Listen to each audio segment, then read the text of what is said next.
सत्यानन्दचिदात्मने सर्वान्तरात्मने श्रीमद् वेङ्कटेशाय मङ्गलम्।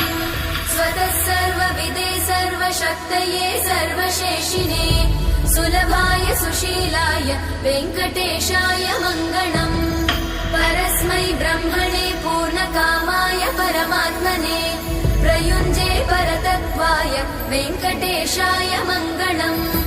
आकालतत्त्वमशान्तमात्मनामनुपश्यताम् अतृप्त्यमृतरूपाय वेङ्कटेशाय मङ्गलम्। प्रायस्वचरणौ पुंसां शरण्यत्वेन पाणिना कृपया दिशते श्रीमद् वेङ्कटेशाय मङ्गलम्। दयामृततरङ्गिण्यास्तरङ्गैरिव शीतलैः अपाङ्गैः सिञ्चते विश्वं वेङ्कटेशाय मङ्गलम्। स्रग्भूषा